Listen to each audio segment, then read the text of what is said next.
Hi everyone.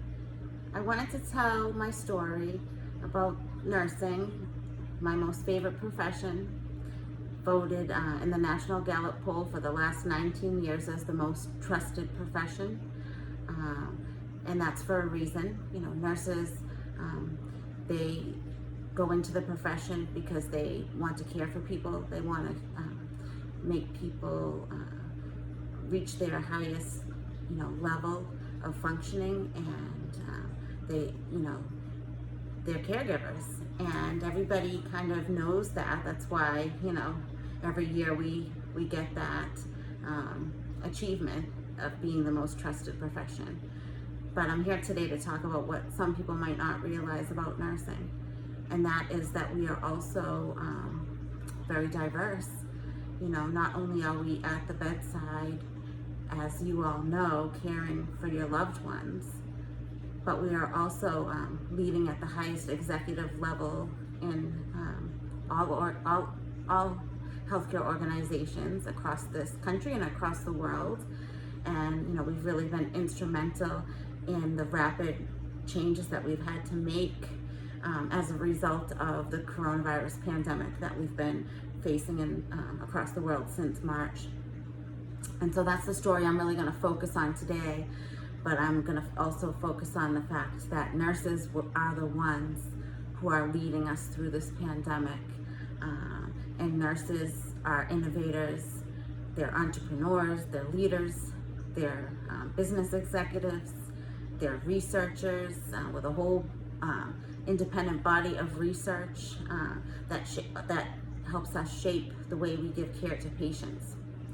And so our story begins shortly after we had a conference that was held here in Boston, a Biogen scientific technology conference, where presumably only one person was sick with the coronavirus, and that resulted through contract tracing. We figured that it resulted in nearly 20,000 of our 120,000 cases that we've had in Massachusetts up to this point. So can you imagine that one person sick at a conference resulted in 20,000 people sick? So take this social distancing thing safely. And I know nurses have been leaders across the nation getting that message out right from day one. So, our life changed all in a day at my organization. It's a safety net hospital. We serve the most vulnerable patients in Boston, and we're often a hub for substance use treatment and trauma. And there are many people in our hallways every day from our community that we serve through our food bank, and we have a rooftop garden, and we're just a really innovative safety net hospital who has achieved great marks in quality, and we're very proud of our organization. It's a very proud place. It's an academic facility affiliated with BU Medical School, and we have about 2,000 nurses, and I'm just so proud to be one of them. And there are many, many, many leaders, many creative thought leaders, many innovators within that bunch. And so one Thursday I was teaching self-care and resiliency, and the next day we were all in need of it because we were on our coronavirus journey. And just like how you heard in China, they had to open a hospital to accommodate the surge in just a very short amount of time, a couple of days. We had to open a hospital too for our homeless patients, a housing medical facility for patients that were not critical, but we were expecting a surge, and we were seeing our colleagues in New York and Italy and Seattle, and Detroit, facing those surges already. And so our wonderful governor, Charlie Baker, he basically gave us the task of preparing in case we needed to face crisis standards of care, which would mean we didn't have enough ventilators. That was really, they were on the brink of that in New York at that time. So it was really to seek guidance and work together as a state, so that all of the hospitals had to pull together and really communicate and be aligned. And nurses served at the highest level of leadership, and all of those decisions and all of that preparation for crisis standards of care, and thankfully we never had to enact those crisis standards of care. We never had to withhold life-sustaining treatment or starting a breathing machine, giving a breathing machine to a critical patient that was in need.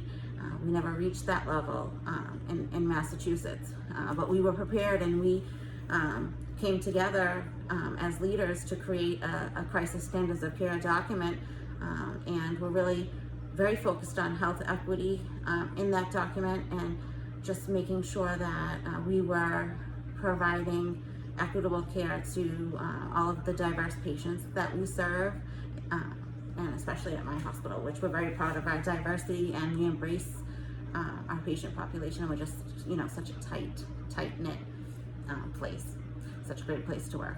So the other big area of concern early in the coronavirus pandemic was around personal protective equipment, which we'll call PPE. And so, nurse leaders had to meet daily with supply chain and with physicians and other leaders to look at what was going on with our PPE supplies, where we were with each of the types of PPE that you need, such as the N95 masks, the face shields, the gowns, the gloves, the cleansing bleach wipes, and all of the elements that we needed. And there was a national shortage, and other areas were really facing scarcity of PPE, which we've never had that fear as healthcare professionals. And nurses really, they never wavered. They were right there coming up with solutions on how to steward the PPE so that we would be able to get through the pandemic safely. And nurse infection prevention experts really worked day and night to develop algorithms and protocols to keep the staff safe and to steward the resources so that we weren't wasting them or using them to the point that we were going to run out before we were able to procure more. So they were just at the highest level of impact in that. And our chief nurse officer, she did a live feed every day to communicate with the bedside nurses. Educators like myself, we would round on the floors to find out what were the problems from the bedside nurses, and we would bring it back to our chief nurse officer, and she would get the solutions together based on their recommendations, and then have a daily communication with the bedside staff via live feed. And this was just an amazing effort, 7 days a week. Sundays were for some good news so that we would keep hope in our hearts. And the nursing team just led the hospital in every way possible. I mean, we trained the whole entire organization on those PPE protocols and how to safely put the PPE on and take it off without infecting yourself. That's called donning and doffing.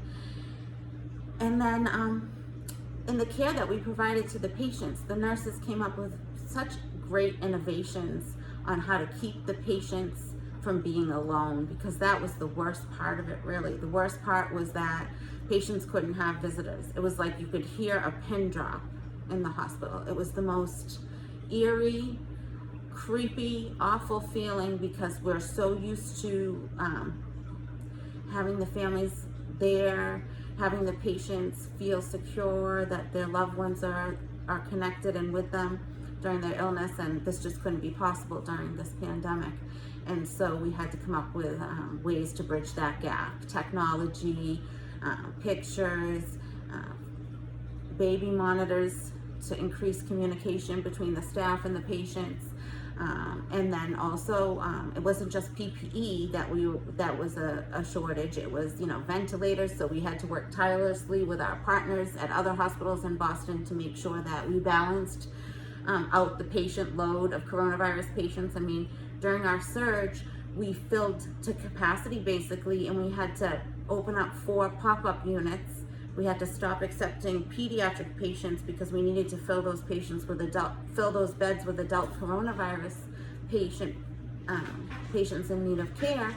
And so we really had to work tirelessly to make sure that we address those problems before they came up.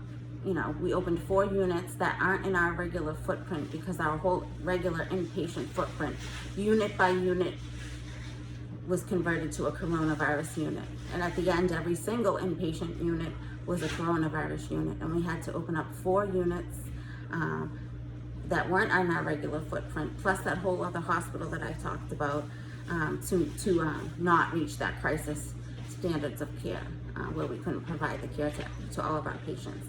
Nurses worked tons of overtime. They worked through all of the bottlenecks and all of the workarounds and communicated what they needed to solve those problems. They were just completely astounding and phenomenal. They led us through this. They were the true heroes. And you know, the community, they lifted nurses up. They put signs all over the hospital to cheer us up. You know, kids drew pictures. Local restaurants donated tons of food. And you know, it was just a time to be remembered. But what I will remember from that time is nurses and how they led us through it. And I know with confidence that if we have a surge in the fall and the winter, we will be prepared. Nurses will not turn their backs. They will be just as brave as they were during the first wave of this pandemic. And we will get through this together as a country. And I'm just so proud of my nurses and my colleagues. And I'm so proud to call myself a nurse, and to know that nurses have the ability to lead, to innovate, to be business savvy, and to really, they need to be involved in the development of any healthcare system, workflow, or product development, because they are the caregivers at the bedside that know the right way to deliver care. And they are there are 4 million of us, and we're the biggest group of healthcare workers, and we really hold this healthcare system together. So let's just hear it for shout out to the nurses, and everybody keep hope and stay safe. Thank you.